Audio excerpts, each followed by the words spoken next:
queria perguntar como a senhora justifica o gasto que correspondeu a praticamente metade do orçamento discricionário do Ministério, 6 milhões de reais, em viagens de assessores e dirigentes do Ministério. Quero questionar se isso não revela uma completa falta de prioridade nas políticas de combate à discriminação racial. Lembrando, ministra, que quem mais paga imposto no nosso país são principalmente nesse governo que, infelizmente, cada dia que passa aprova maiores taxações e boa parte delas afetando as pessoas mais pobres, quem mais paga imposto no nosso país são os mais pobres.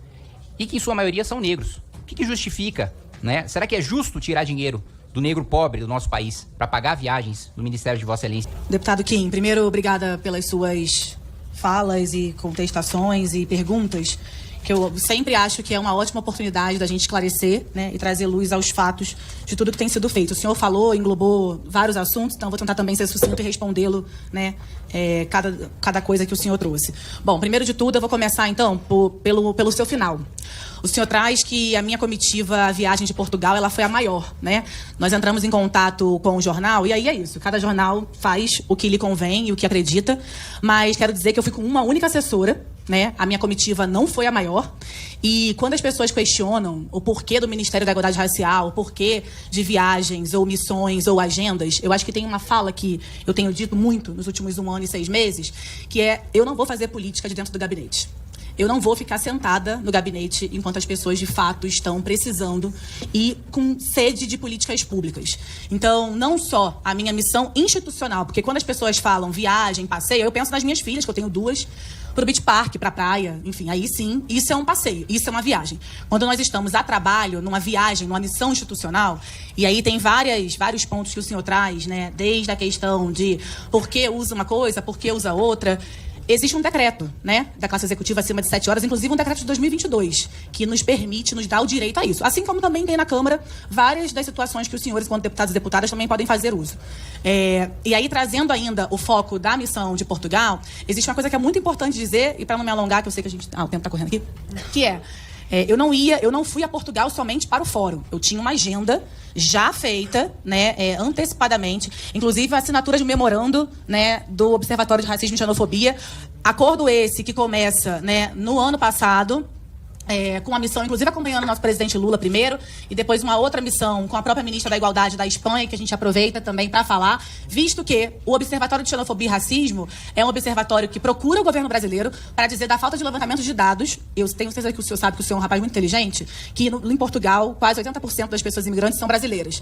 Então, quando nós somos procurados a partir do Ministério da Igualdade Racial para que estivéssemos em conjunto pensando com eles políticas não só dos jovens, que agora a ministra da Juventude, que assumiu lá há pouco tempo, em abril, ela traz e fala um adendo, né, do Juventude Negra Viva, junto com o plano dela, que é criado Tens Futuro. Então a gente faz uma série de missões, uma série de encontros e agendas dentro da missão institucional, que passa pelo fórum, passa pela assinatura do memorando com o Observatório de Racismo e Xenofobia, passa pelo encontro com o presidente de imigração, para entender quais que estavam sendo as medidas tomadas, né, para os casos de racismo e xenofobia daquele lugar. Bom, e aí, continuando, eu acho que sim, tem um equívoco, eu acho que é um momento maravilhoso para a gente poder esclarecer isso, que a comitiva vai, eu e Josiara que se encontra aqui atrás de mim, inclusive, tinha sim uma comitiva que seria um pouco maior, porque nós teríamos 3 lugares diferentes, e as agendas, como é a agenda de ministro, muitas das vezes elas caem, e a gente remarca e assim vai.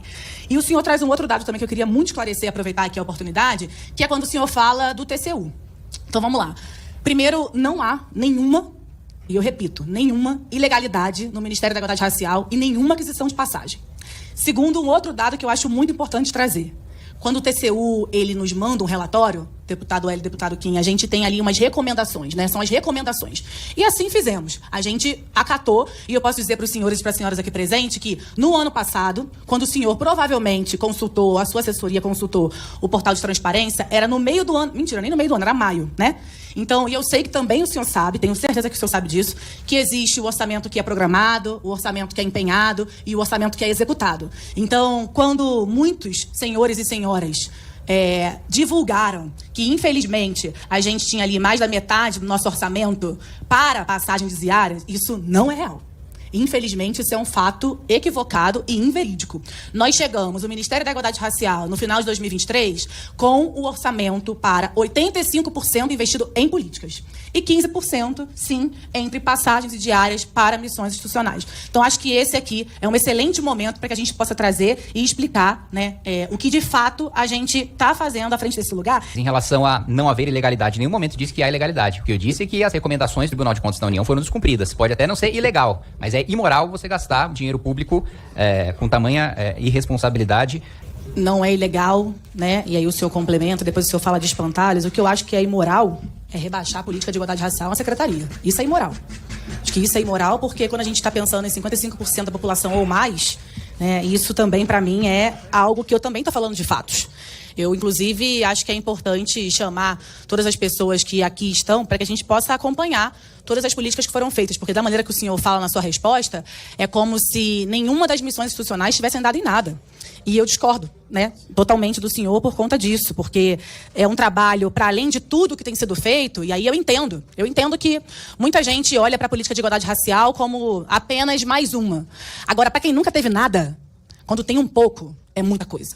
Quando o deputado Hélio fala que foi atleta, e já que o senhor falou também que, né, em questão a quentinha, comida e tal, minha mãe está aqui e ela testemunha que muitas vezes eu saía de casa às 5 da manhã para jogar vôlei, eu morava na Maré para Botafogo, e a minha quentinha estragava. Então, assim, pensar nisso é pensar aonde eu desejo que as minhas filhas estejam, por exemplo, daqui a alguns anos. Ou que a gente quer deixar para lá, né? Deixar de legado, perdão, para elas. E eu entendo, deputado, quando o senhor traz aí o questionamento de pensar uma política social, a gente não tem muita concordância, e também com muito respeito eu falo isso para o senhor, porque eu sou fruto de lei de cotas. E eu não teria a educação que eu tenho hoje se eu não tivesse entrado na minha universidade sem ser cotista, né? Então, as cotas, elas modificam uma realidade coletiva. Eu sou fruto disso, eu sou testemunha disso, mas eu respeito a sua opinião. Eu acho que esse debate aqui entre nós faz parte, e eu faço isso com muito respeito, mas eu quero dizer que é importante a gente frisar, quando se tem oportunidade, o que acontece de mudança na vida das pessoas. É importante frisar, deputado Kim, quando o senhor fala que vocês precisam, sim, cumprir toda e qualquer recomendação do TCU, e assim nós estamos fazendo. Eu entendo e aceito tudo que o senhor está falando para mim, e eu acho importante também estarmos aqui. Eu acho que essa é uma ótima oportunidade para mostrar tudo que tem sido feito. Porque assim que o relatório do TCU chega na mão do Ministério, e Roberto Eugênio, que está aqui ao meu lado, que é secretária executiva, também carioca, deputado Hélio, que também da UERJ, também cotista, a gente senta e debate dentro do Ministério a importância de acatarmos. E esse ano, por exemplo, a gente já tem ali menos de 5%. Né, de um orçamento voltado para passagens diárias, porque a gente conseguiu estruturar bem direitinho, eu diria, com muito orgulho, tudo que foi feito no ano passado, e esse ano nós estamos colhendo o fruto dessas políticas. Então, eu acho que o Juventude Negra Viva, deputado, é para mim um grande guarda-chuva que traz ali várias das demandas importantes do nosso país. Eu não sei, mas aliás, eu tenho certeza que os senhores sabem que nos últimos anos, infelizmente, o aumento de suicídio de jovens negros no nosso país tem crescido muito. Então, uma das pautas dentro do Juventude Negra Viva é, inclusive, a saúde mental desses jovens, junto com a ministra Nízia. Ministra Nízia, que eu tenho muito orgulho também de chamar de parceira de trabalho, que também é carioca como nós, mas que tem feito um trabalho essencial. Eu estou trazendo tudo isso para dizer que, também não vou me alongar por conta do tempo, porque eu sei que agora a gente abre as inscrições, mas para dizer que quando a gente está à frente de um trabalho como esse, de um trabalho que exige responsabilidade, exige diálogo.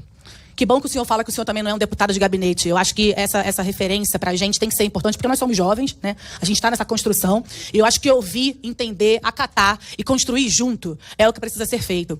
Quando o presidente Lula, ele recria o Ministério da Igualdade Racial, e eu repito, que deixa de ser apenas uma secretaria. E assim, não desmerecendo não, porque ainda quando éramos uma secretaria, fizemos muita coisa, né? Que era ali luta histórica do movimento negro, que inclusive são pessoas que levam e carregam esse país, a gente entende a dimensão de estarmos nesse lugar. Então, todo e qualquer lugar que a gente precise estar, eu repito, assim faremos. Foi no Rio Grande do Sul, foi na enchente de Belfor Roxo, como fomos com o presidente Lula e com outros ministros, foi também na enchente de São Paulo, quando fomos no Quilombo da Caçandoca, com crianças que não tinham onde dormir, que não tinham escola, e assim também fomos cuidar. Foi em Salvador, quando fomos ouvir também, acatar as demandas do povo jovem negro desse país. Então, quero dizer aos senhores e às senhoras que aqui, nesse ministério, enquanto aqui eu estiver, tudo será feito com muita responsabilidade e, acima de tudo, contando, sim, com a minha criação, com meus valores e com o meu caráter. Muito obrigada.